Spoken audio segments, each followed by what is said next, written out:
Hey, ghoul friend, it's me, Adrian, or Ayden. Either way, I am still your host, and you are still listening to Susto, the podcast of paranormal folklore from Latin American cultures. Ghoul friends, thank you so much for joining me once again, and if this is your first time, welcome. Thank you for being here. We really appreciate it. We were actually waiting for you, so I'm not sure what took you so long, but thankfully you have found your way to the other side of the veil. Really quick update, something very exciting. One of two things that I've been waiting to share with you that I did mention previously that I was very excited to share with you. And you may have seen this if you follow on social media. That's at Susto Podcast on every platform. I think I posted this on Instagram, which means it got posted to Facebook, and I also posted on TikTok. But anyway, I made sort of this like mini vlog behind the scenes look at our new recording space. Now, if you're watching this video as part of the bonus content on Patreon, depending on your tier, you have access to the full video episodes. Most times, many of you will see clips of the video. So you'll see that. And you know, I've said many times that I record out of our home office, which is our office, guest room, studio, craft room, nap room. But I'm so excited because I'm not sure, I'm fingers crossed by the next episode we will have already started. But we did go this past weekend and we did a run through of using studio space at Austin Public Studios, which if you haven't heard of them, Austin Public is part of Austin Film Society. And Austin Public is a public access television studio. They have several spaces, and Jeff and I got certified to use one of their spaces there. I have become a certified producer. It's something that you can sign up for. You take a class and then you pay a monthly fee to use the space as a producer. So I'm very excited because we're in there. Like I said, this last weekend, we went in, we did a run through just to kind of get everything set up and decide how do we want the lights set up? What camera shot do we want? Like, where do we need to set up to get our shot? And you know, it was clunky. It took us a while to get used to the space because it was the first time we were in there on our own. Previously, we've gone for classes, certifications, trainings, and this time we got to just have at it and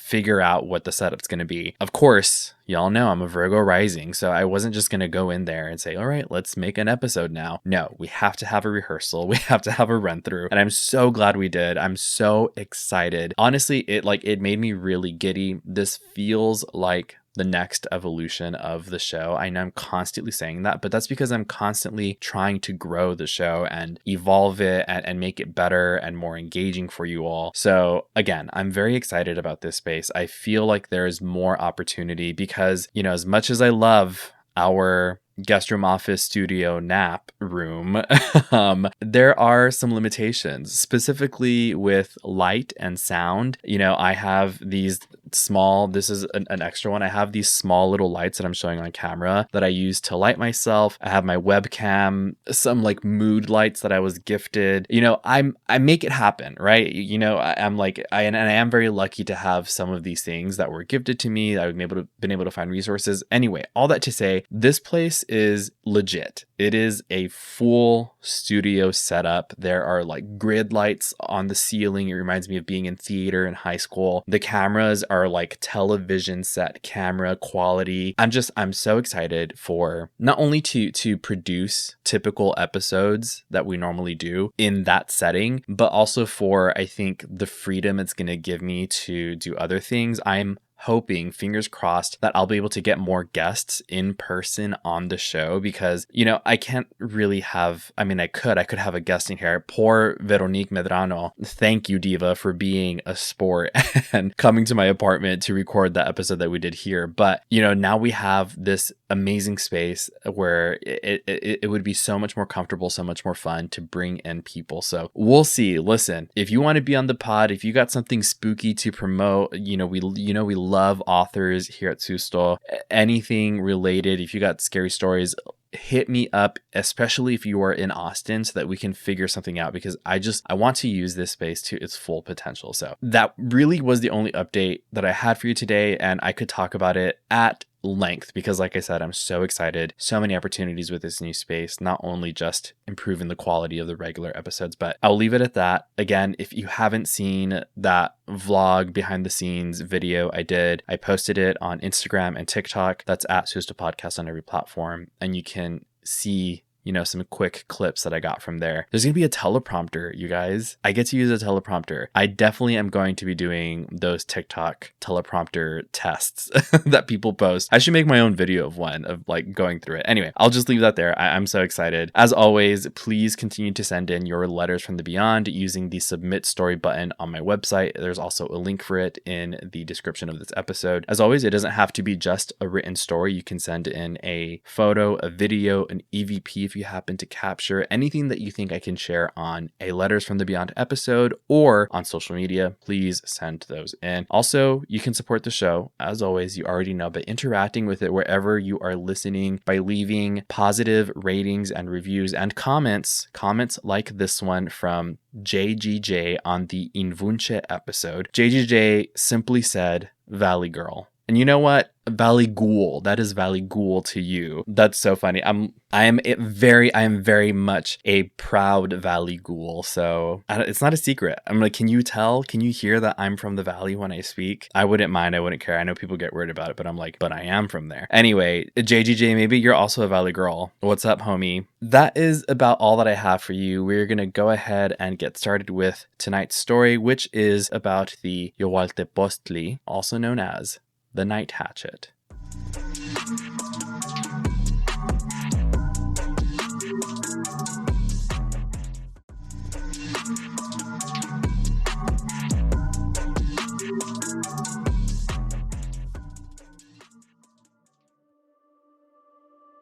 In the 16th century, a small group of soldiers under the command of Hernan Cortés pushed inland toward Tenochtitlan. They carried with them iron, powder, horses, and the spoils of conquering that grew day by day. Among the spoils of war was a boy. He had been taken days earlier from a village that had not resisted its colonizers quick enough. He was young and smart, able to quickly pick up languages, which made him useful to the conquistadores. They needed a translator. The soldiers loaded the boy like a mule, with packs heavier than his frame could bear, and taught him just enough Spanish to follow commands and to translate simple words. When he stumbled, they struck him. When he kept pace, they ignored him. They liked to boast about their power and courage on the road.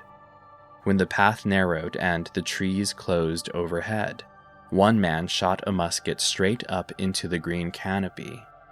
He laughed as leaves rained down on the path and birds scattered in a frenzy into different directions. "See," he said, "even the mountains jump." The others gave a loud, quick laugh in agreement. Another time, one of the soldiers spurred his horse hard along a rocky ledge where the drop fell away into mist. The soldier was riding fast and grinning hard until the ground widened again. At night, they bragged of the battles they had fought. They laughed at the false, savage gods that failed to protect the many cities that fell to their might. Throughout all of this, the boy watched quietly. He noticed things in the forest that the soldiers did not, signs that the so-called false gods were still here, and that they had not abandoned their people. He noticed the ravine that swallowed sound instead of returning it. He paid attention when echoes from their footsteps arrived too early or too late. He paid close attention to the forest around him. Whenever he slowed down too much to look into the tree line, the soldiers shoved him forward with a grunt. The boy was too scared to acknowledge the power the soldiers carried. He knew the path they were taking. It would lead directly to his home village, where his parents still lived. One night, while the fires burned low and the men, drunk on wine that was intended for mass, droned on of gold and glory, the boy spoke up to share a story of his own. He told them the mountains were not empty, and that the dark of night was not merely the absence of light, it was a presence itself. He spoke, carefully, of Tezcatlipoca, the god who watched without being seen, who tested men not in temples or churches, but in solitude. He tried to explain Yohualtepoztli, the thing sent by Tezcatlipoca that walked at night, that made a sound like an axe biting into a tree that wouldn't fall. He told these stories as warnings, but also as pleas to the gods to intervene, to save him and his family. The soldiers laughed. They crossed themselves and raised their voices, not toward heaven, but toward the forest itself. One recited Latin loudly, shaping each syllable as if pounding it into the dark. Another held up his cross and turned slowly, making a circle, daring whatever listened to contradict him. They were mocking the boy. A man who had fought in many battles told the boy that demons fled from true faith. Another added that whatever haunted these hills would kneel before the cross, just as the people would.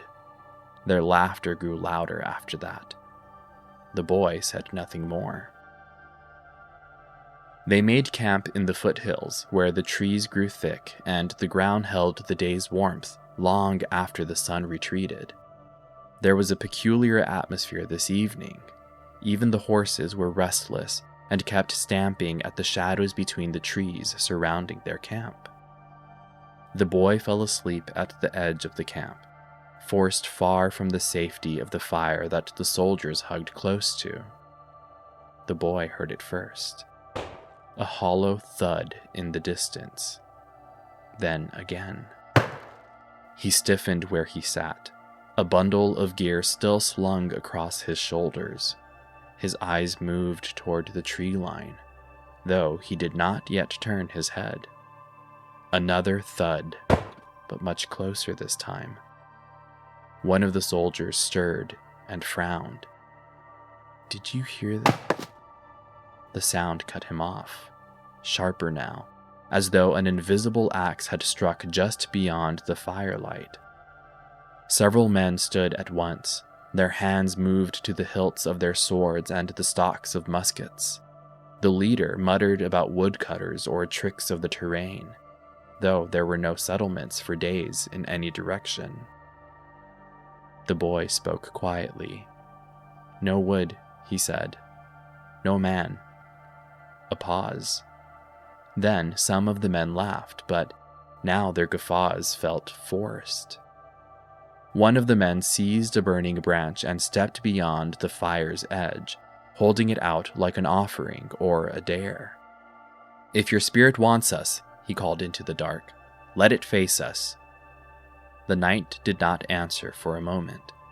Then, from the opposite side of the camp, whatever it was circling them.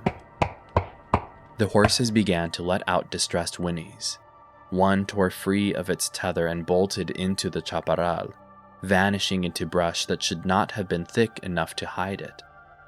The men spun around and circled closer together.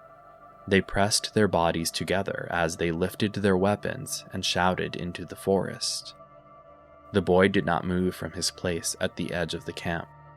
The soldiers would not protect him. He stared into the place where the firelight failed. "It is here," he said, with a certainty in his voice. "Good," the leader replied, gripping his cross and stepping forward, voice hardening into command. "Then we end this." He raised the cross high. "In the name of Christ," he began, Latin practiced and loud. "We command—" A thud interrupted him. Something twitched within the trees. At first, it was only a deepening of shadow, something blocking the fire's reach. Then the figure stepped forward, and all doubt fell away. It had the shape of a man with arms and legs. but above the shoulders, there was nothing. Only a flat, severed plane where a head should have been, like the trunk of a tree cut clean through. Its chest hung open. 2 shutters of flesh, like doors, swung inward and struck each other with each step. That was the sound. Not the strike of an axe, but a body trying endlessly to close itself. The men recoiled in a mix of terror and disgust, but only briefly. Training and pride pulled them back into motion. One rushed forward with his sword raised, shouting as if volume alone might make the strike true. Another fired his musket too quickly, the shot cracking through the trees in a burst of flame and smoke that should have torn through any living thing. The musket ball passed through the open cavity in the creature's chest and lodged in a tree beyond. The doors in the creature's chest stretched open wider. Firelight spilled inside, and for a moment, the men saw something that had no place inside a body that walked without a head. A heart beating inside the chest with a steady strength. The soldier who fired the musket screamed with sudden recognition of the headless adversary. His cry twisted mid-breath, and he staggered back, clutching at his own chest as though something in him was answering the Yohualtepoztli. The others fell away from him in horror. The leader stepped forward again and forced anger into his voice. He lifted the cross high as if volume and feigned certainty might replace his now wavering faith. He shouted words he had shouted before. Those words had always worked when he spoke loudly enough. The creature, however, did not turn its body away from him and, instead, aligned itself with the sound of his voice. It stepped closer. The corporeal doors in its chest struck together in that same hollow rhythm, and the sound echoed through the camp and was felt inside everyone else's hearts. The boy watched and understood. They were all speaking at the thing. Some tried commanding it, some daring it, some denying it, and some treating it as an enemy to be driven off. But it was not attacking them. It was not advancing in hunger or in anger. Instead, it was waiting. For many soldiers, the waiting became too much, and they fled into the forest. The boy slid the pack from his shoulders and let it fall heavily to the ground. No one noticed. Every eye was fixed on the creature as they tried to prove that it had no power over them. When the boy stepped forward, a hand grabbed him, rough and panicked. "Get back!" someone shouted. The boy twisted free. "You do not understand," he said in a broken Spanish driven by urgency. "It is not cut, it is chased and it is taken." The leader turned on him, disbelief sharpening his voice. "Taken? How can this demon be taken?" But the boy was already moving past them. The creature slowly shifted back towards the forest, inviting pursuit. The boy followed without hesitation, though his legs shook and his breath came hard. Behind him, the soldiers shouted and cursed. One lifted his musket again and fired. The boy heard the ball hit a tree behind him, but none of the soldiers followed. The forest closed in around the boy. Slowly, the firelight and voices from the soldiers faded into the distance. Only the sound of the thuds remained, guiding him deeper into the dark. Now, though, the sound did not frighten the boy as it did before. It gave him purpose as it led him deeper into the forest, away from his captors. He ran, even as every instinct begged him to stop. Fear filled his body with a tightening in his chest and a burning in his lungs. He chose to not deny that fear, but to carry it with him. The ground leveled, and the trees started thinning as he ran until eventually the darkness felt wider and more open. Then, the sound ceased and the creature stood still, waiting for him. Up close, the opening in its chest was larger than it should have been, as though the body could not contain what it held. Inside, a heart beat slowly, with each pulse pressing against the flaps that failed to restrain it. The boy reached in with a trembling hand. He understood the risks of what he was about to do, but the stories told him he must do this. He grabbed the heart. It felt warm as his fingers closed around it.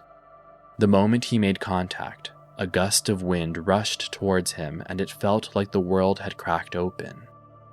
The heart continued to beat, and he could feel the rhythm travel down his arm and through his bones.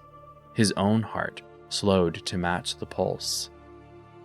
Then the creature spoke. Without a mouth, the voice seemed to come out from the entire creature at once. "Brave one," it said, almost gently. "What do you wish?" He thought of the soldiers and the way they laughed, of their certainty that noise, iron, and symbols made them untouchable. He thought of his village and of what would come if men like them reached the heart of the world he knew. "I want you to save my people," he said. "All of them." There was a pause, long enough to feel weighted and measured. "You alone hold me," the voice replied softly, "not them." "I am one of them," the boy replied. The heart beat harder in his hand, faster now, as if it recognized the choice being made. The voice did not speak again. It did not need to. The forest grew dark and the sound of the axe returned. It wasn't coming from the body this time, but it surrounded them. The creature's body shuddered and then began to collapse inward, the folds of flesh drawing tight around the heart as if the body itself had never been more than a vessel. When the boy released his grip, the heart was gone. The sound faded with it, retreating from the world and into places where it would wait to be heard again. The boy was alone. At dawn, he found the trail and followed it home. He warned his village about the incoming soldiers and the threat they all faced. He asked them to petition Tezcatlipoca, to encourage the Yohualtepoztli to make good on its promise. The soldiers who had fled that night found their camp untouched and the fire long cold. The few soldiers who had stood their ground huddled together, muttering prayers. The ground where the creature walked was unmarked, as though the night had passed without event. No sign remained of the thing they had seen, no proof of the fear that had driven them back. They told one another it had been a trick of shadows. Others said it was a test from God that was won with their faith. Some claimed it was a demon who took the boy as a sacrifice. The soldiers continued on their march deeper into land, but they would not make it far. In the days that followed, they quarreled. Paths somehow doubled back on themselves. Supplies spoiled faster than they should have. A horse broke its leg on level ground. Men woke in the night clutching their chests, gasping for breath, convinced they heard something in the night. Then the sickness came. It moved unevenly through them, sparing some without reason and striking others down without warning. When they tried to retreat, it was as if the mountains pressed close, and familiar routes failed to appear. They soon began to speak of curses and trials misunderstood too late. They never reached the villages beyond the foothills. The boy's home stood untouched. No fires would burn the homes. No iron would strike the innocent. Seasons turned as they always had. Even as villages and cities surrounding had been conquered and burned, his people remained. As time passed, they shared the story of the boy with true courage, who protected them, who made a deal with the Yohualtepoztli.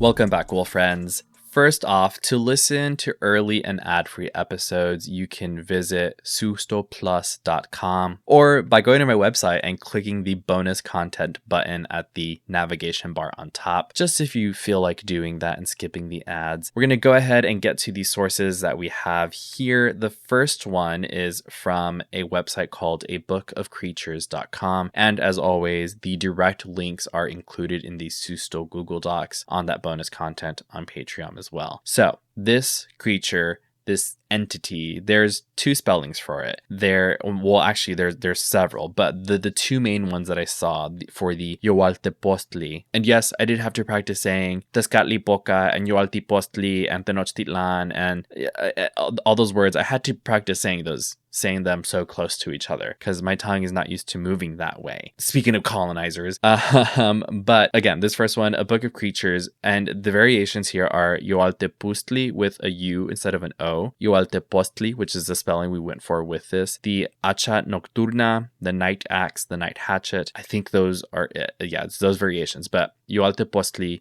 and the spelling with either an O or a U are the more common ones. But essentially, this is a creature, as it's described, from Mexico, that it is a headless humanoid being. It's shaped like a person, no head, and its chest cavity is flayed open so that you can see its heart in the center. And the entry here, this says, thud, thud, thud. The Yohualtepoztli reveals its presence in the mountains of Mexico with a loud, imminent sound, much like that of an axe being driven into wood, which is why they call it the night hatchet or the night axe. This is what earns it its name from Yohuali, meaning night, and Tepoztli, meaning axe or hatchet. It is a spirit or phantasm associated with Tezcatlipoca, and it exists to torment nocturnal travelers. And I'm going to give a bit more about that connection to Tezcatlipoca in a bit. But essentially, so this says it's a phantasm. I think it does kind of have like legend says it has like a physical being. So it's not just a ghost or a spirit. It's a creature, a monster. It's more in that realm versus like disembodied thing, right? This continues. The dull blows continue and the traveler breaks out into a cold sweat. Fleeing seems like a good idea, but paradoxically, they would be best advised to follow the noise to the Yohualtepoztli itself. It manifests as a humanoid creature resembling a headless man. Instead of a head, the Yohualtepoztli has a stump like that of a felled tree.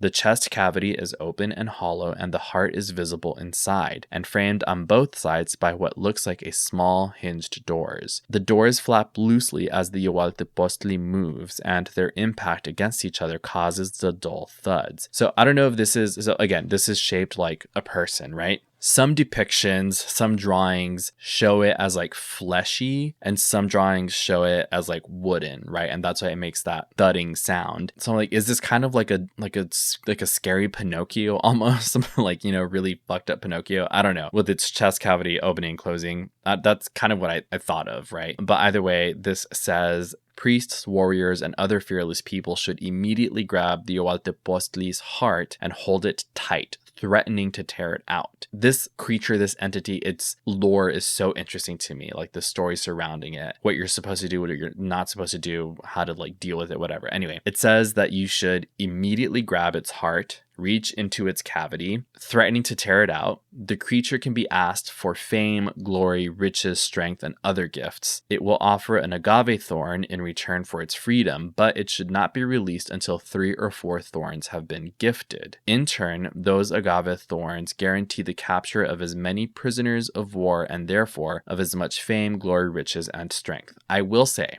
I felt very inspired. I thought of like a tattoo idea that I really want based off of this story. And I want a tattoo of like a hand grasping a heart. And I don't know, maybe there's like 3 agave thorns, like, kind of like a light burst, but it's agave thorns around it, like holding the heart. Because to me, this, if I'm thinking like literarily, analogy, metaphor, what have you, to me, this is a story about like facing your fears and like grabbing hold of them, and then Britney Spears choosing your own destiny. If you know what I'm referencing there, please comment or something, let me know. Britney Spears choosing my own destiny. Yeah, just like, what's that saying? Like, grabbing the bull by the horns, essentially, grabbing life by whatever body part people say, but like taking charge and like facing your fears and creating your own destiny, your own story, taking charge of it.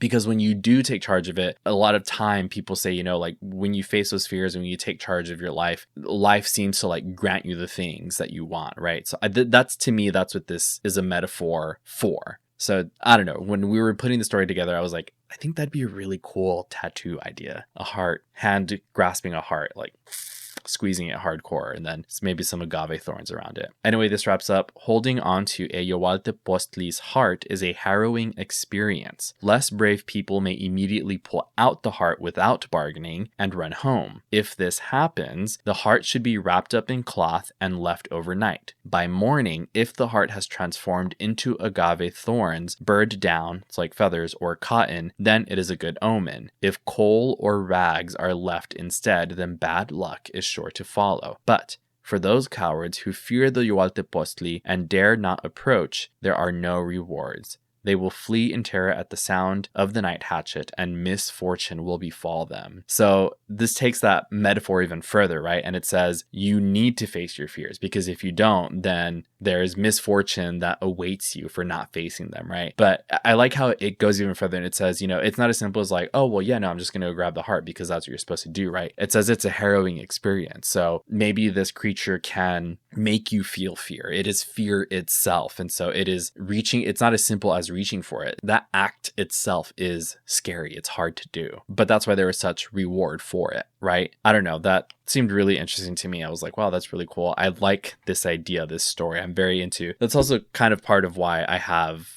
my planchette tattoo, which I'm trying to show it here on camera. I posted pictures of it because I've seen theories about like how people, essentially like people will move it to get the answers that they want. And so to me, that's the idea of like providing yourself the answers, like searching for knowledge, for truth, whatever. Although I do believe that the spirit board can be used for divination. Like there's also that side of it. I'm hella studious, you know what I mean? Anyway, we're going to take a quick break before the next source. If you'd like to listen to ad-free episodes, you can do so by visiting sustoplus.com.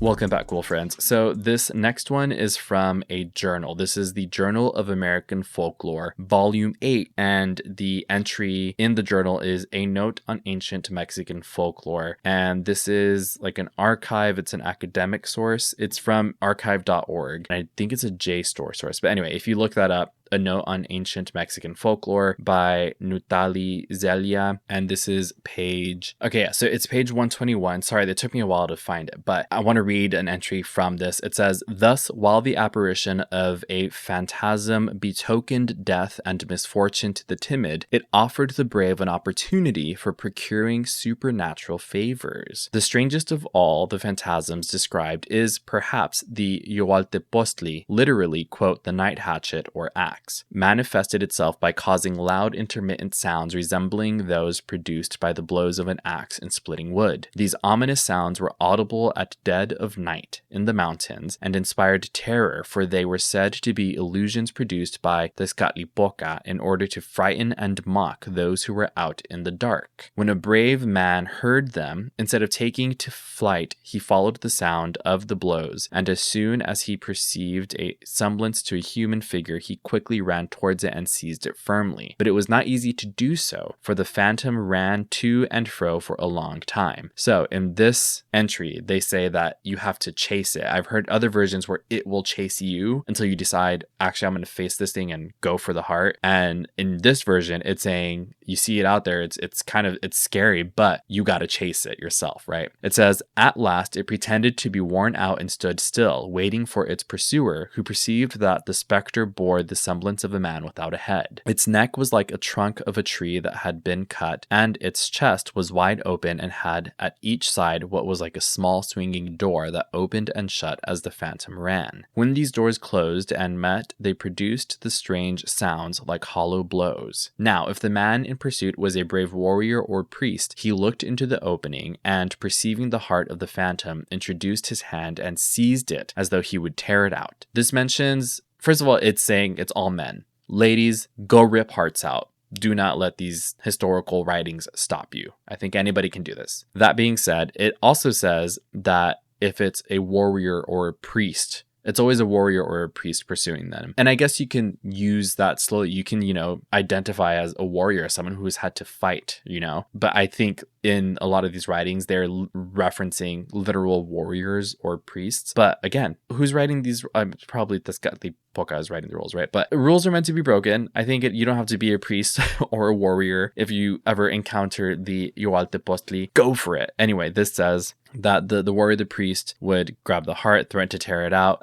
With this in his grasp, he demanded strength and bravery or riches, for it was in the power of Tezcatlipoca to grant anything that was asked for, although he did not dispense his favors equally. The phantom responded to the demand by saying, "Brave and courteous friend, release me. What dost thou wish? What dost thou desire me to give thee?" The man replied, "I shall not release thee, for I have captured thee." Whereupon the phantom offered him one agave thorn, saying, "Here is a thorn. Release me."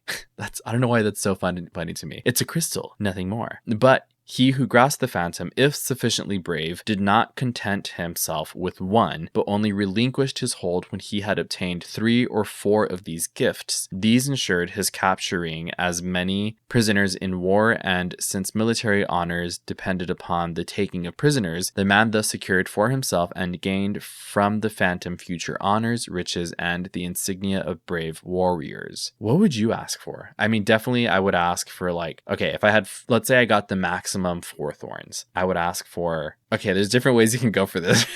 Right?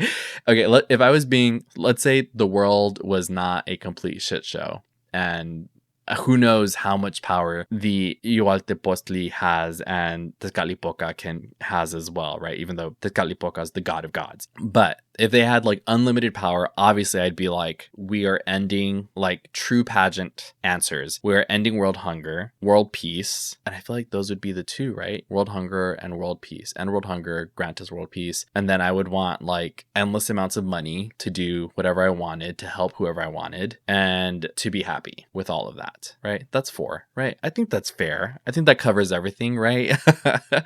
I wonder genies, right? If there's rules, you can't wish for more wishes, and you can't, what are the limitations around these magic agave thorns? Anyways, this continues. Padre Sahagun also relates that some less courageous men simply tore the heart out of the specter without speaking to it, and then fled at full speed, hiding and keeping the heart with great care and wrapping and tying it up in cloths. On the following morning, they unfolded these and examined the contents. If they found auspicious signs such as 1 or 2 thorns, or birds, down, or cotton, so again feathers or cotton, they knew that it meant good fortune and prosperity. If they found charcoal or a piece of dirty rag, it meant misery and bad luck. This was one of the sources that was in the first source that we read. They cited this. This continues. When the phantasm of the night hatchet was heard by a coward who did not attempt to chase or follow it, he was filled with terror at the evils that were about to befall him on account of the terrible omen. So this, like many of the things that we encounter on the show, the lechuzas screeching, la lloronas crying, hearing el silbón whistle, these are all bad omens, right? Of either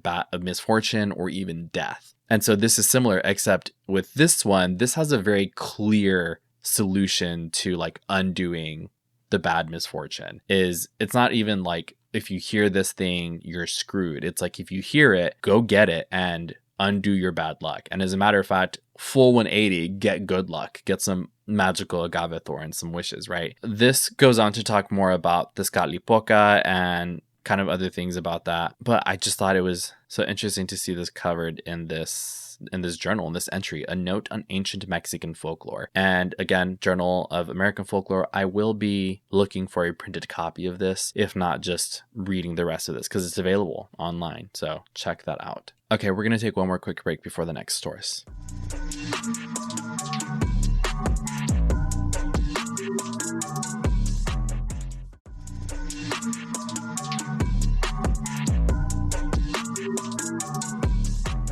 Okay, so this next one, this might be really short just because, so this is another thing from the Internet Archive, and this is titled Historia General de las Cosas de Nueva España, que en 12 libros y 2 volúmenes escribió. And this is there's several names listed here, but this looks like this is a book an old book. And on page 5, there is mention of what this is. The cover of the book doesn't even have a title. I'm like, what is... I'm like live Googling. I hate when I have to do this. Yeah, I think the book is just called... Oh, it's the Florentine Codex, General History of the Things of New Spain. And this is apparently in there. This is a short excerpt, and I wanted to read this real quick. So apparently this has a typo, or like a very uncommon version of the name of the Yohualtepoztli. And this says, when someone at night heard blows like someone chopping wood, and this is translated from Spanish to English, they took it as a bad omen. This they called, and here they call it the Yohualtepoztli. So it's Tooa, but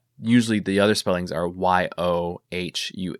Yohualtepoztli, and this is Yohualtepoztli. So it's like close enough, but the descriptions match, right? So not sure like how this typo happened. And this is actually how it is written in the book. I can see in the image here as well. This says, which means night axe. Mostly this sound was heard at the first sleep of the night when everyone is fast asleep and no other noise is heard. So then this continues to tell essentially the same thing. I wish my Spanish was better so that I could like sit down and translate all of this for you like in a way that made more sense, but my Spanish is not that great, and neither is Google Translates, right? But this also talks about the connection to Tezcatlipoca, which is why I wanted to have this source, because I thought that would be like a good kind of segue into who Tezcatlipoca is and why we keep mentioning them, right? So this is from mexicodesconocido.com.mx, and this is an entry about Tezcatlipoca, the capricious god of Mexica mythology. This says, omnipresent, powerful, virile, and fickle, Tezcatlipoca, or the smoking mirror, was the most important deity of the Mexica in the post-classic period. This says, experts place the Mesoamerican post-classic period between 900 and 1521. the year the Aztec Empire fell to the Spanish. During this time, the Aztecs and Toltecs flourished in central Mexico, developing a complex pantheon of over 100 deities that gave meaning to their world. And among them all, Tezcatlipoca was the most important. This continues, and there's a list of names here that I'm going to try very hard to get through. So if you see me struggling, no, you didn't, and give me my props for trying it and getting through it. Because I've said all these names, I'm looking at them, I've said all these names individually before, but never in a list together. So here we go. This says, if we understand the Mexica pantheon as the set of its divinities, according to the researcher Rafael Tena, author of the book The Mexica Religion, there were up to 114 gods in the religion of the civilization, among which 15 main deities stood out, such as Ometeotl, Quetzalcoatl, Tlaloc, Huitzilopochtli, Mictlantecutli, and of course, Tezcatlipoca. Oof. Let me see if I can say that without editing between them. Here, this is going to be a full run. Again, such as Ometeotl, Quetzalcoatl, Tlaloc, Huitzilopochtli, Mictlantecutli, and of course, Tezcatlipoca. I did it.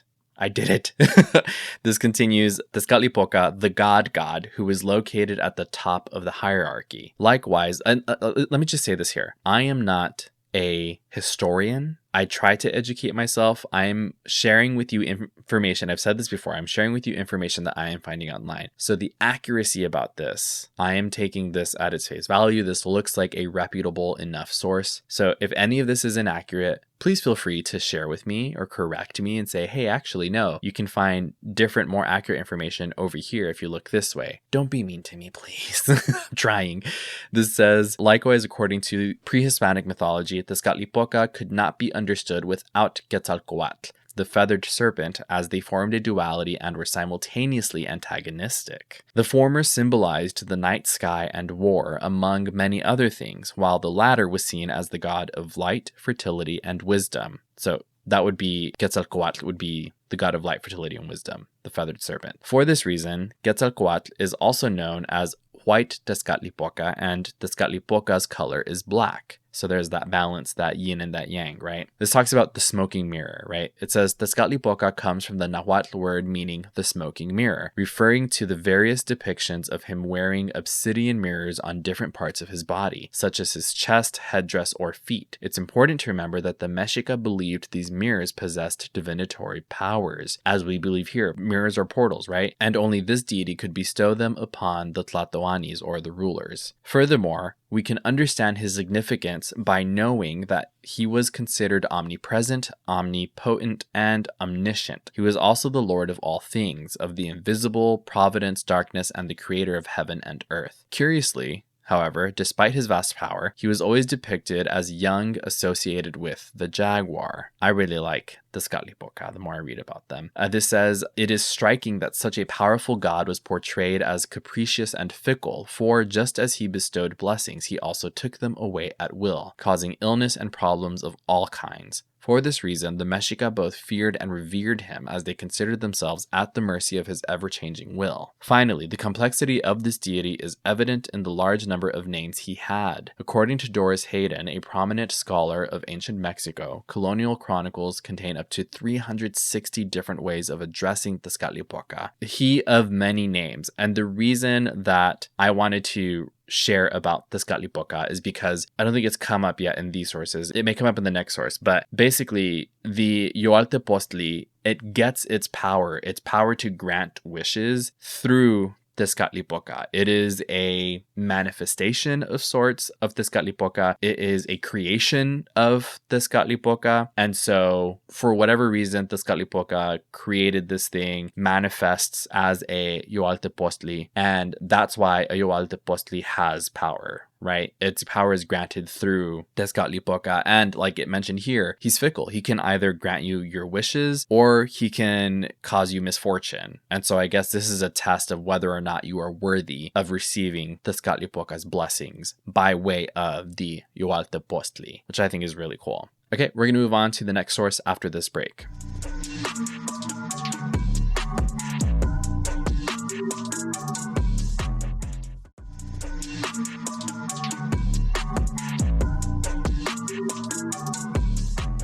Welcome back, cool friends. So this next source is from I'm not sure if I'm saying this right, shoggoth.net, Shoggoth, SHOGGOTH.net. Shoggoth, maybe like it's a kind of goth, I don't know. But they have an entry on Yohualtepoztli. This is published in 2021. That's really cool, by a Glenn Owen Barras. So they're writing here more about, a few of the things that we've covered, but I like the way they presented the information on this. They do have a quote here from that one entry that we read from A Note on Ancient American Folklore. I really like the picture that it has here, this drawing here. It says this is the drawing by Saptarahita. I may be pronouncing that correct, but this is just recounting the legend again. It says, the Yohualtepoztli is an ancient entity from Mexican folklore known to haunt mountainous regions, and desolate places. Its presence is announced by the singular sound it makes, that of an axe chopping into wood. It is from this sound its name is earned. Yohual can be translated to night, and Tepoztli may be translated to axe or hatchet. It is known to torment and terrify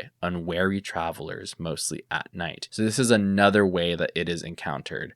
Some say that they just hear it in the dead of night. This is saying, people traveling through the night, that it'll come at them basically. It's really just by chance. There's no one way to summon. Like they say with lechuzas, if you go out and whistle, you can summon one. With La Llorona, if you go out by a body of water, you can summon her. With the Yohualtepoztli, they just seem to exist in this setting. And so running into them is just a chance you take if you're out there at night. Here again, it reiterates that link to Tezcatlipoca, and it says Tezcatlipoca is the god of the constellation of the Great Bear, a black magic wizard, and the source of the human sacrifice practices in central Mexico. It says this link is perhaps due to the Yohualtepoztli's unique appearance and the Aztecs' practice of removing the human heart during their sacrificial rites. That could make sense. There's a lot of connection there. It says some folktales state that rather than fleeing the Yohualtepoztli, the bravest men or women. Thank you for saying women. This is the first source that said women, and I agree. A soul brave enough to clutch the Yohualtepoztli's beating heart is supposedly given control of it, and thus they may request boons in return for its freedom. I also think that's funny. This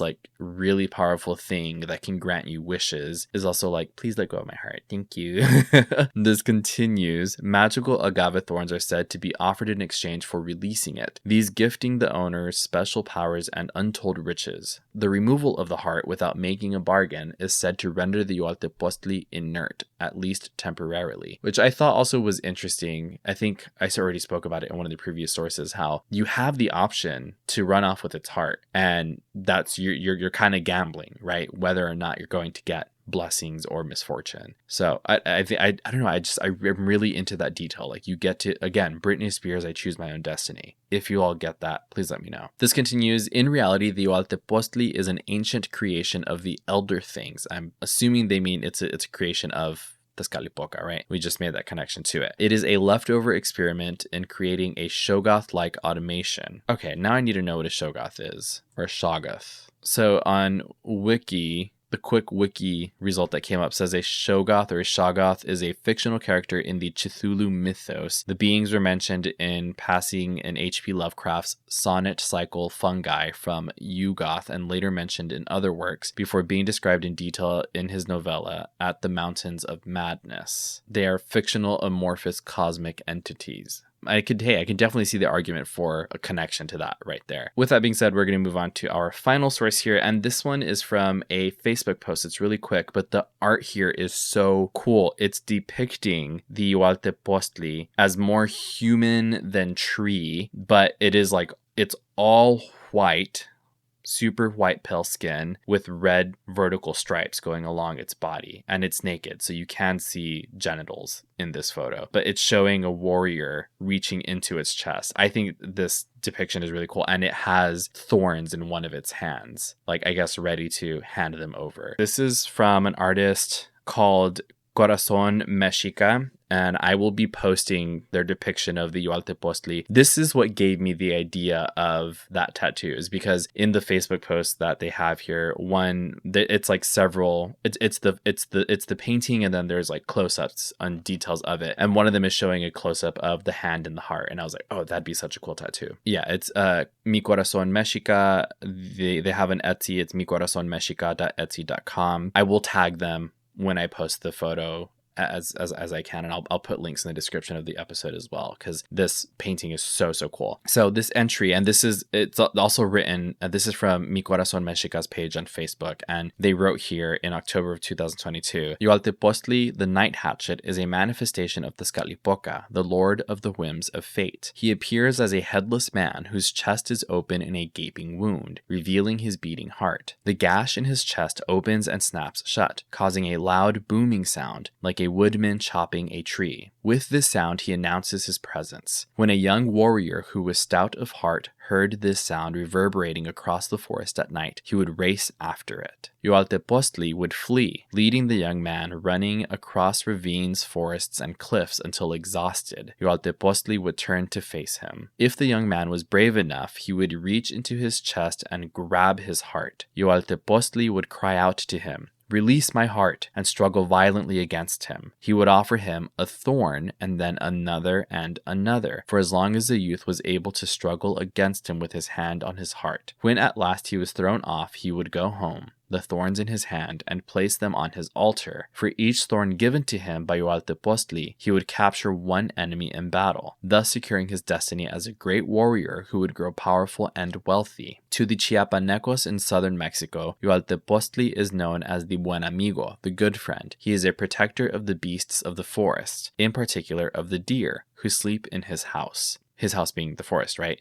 This continues, when the pounding of his chest is heard, it signifies that the Buen Amigo, Yohualtepoztli, is present and will protect the animals from the hunters, and that perhaps no hunting should take place on those days. His Nahual or spirit animal is a white deer, which must not be hunted, for it is Yohualtepoztli himself. Yohualtepoztli is often treated like a Native American monster story, a frightening ghost who inhabits the mountains, but he is in fact a nature spirit, a mighty god who protects the mountains from the excessive depredations of men and who brings woe upon those who hunt in a manner which exceeds the honorable harvest. Which I think really ties up the whole point or the whole vibe of our story, right? Is that this boy, he recognized the Yohualtepoztli, he knew the stories, and he knew that he wasn't just some monster that the colonizers were reacting in horror to. Because he knew the truth, he knew that there was opportunity to face something that could be fearful, and an opportunity and a chance to protect his people, right? Now, this is a fictional story. We know how colonization went. Hello. Maybe in an alternate world, in an alternate universe, right? The Yohualtepoztli was able to fend off every battalion of conquistadores. But yeah, wow, this painting, it's so cool. I I need a print of this or something. Maybe I can buy one to put up in our house. And you can definitely see a picture of this on the social media post for this episode. And those are all the sources for today.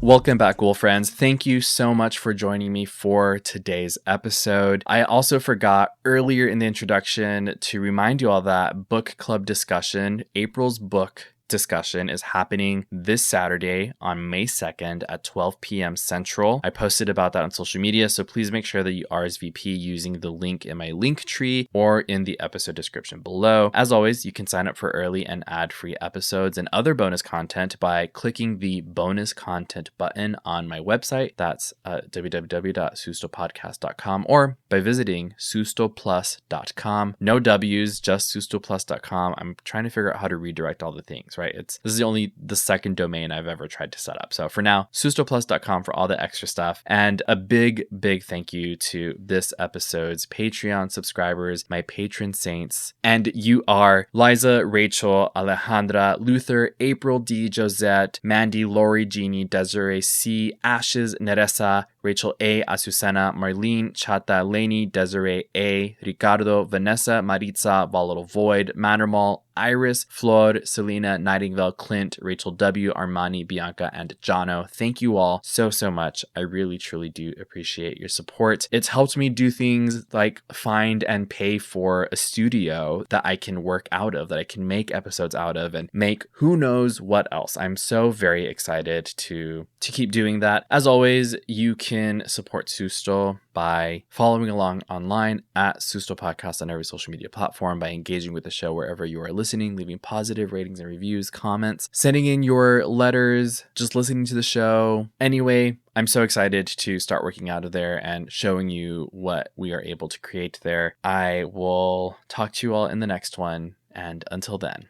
no te asustes. Bye.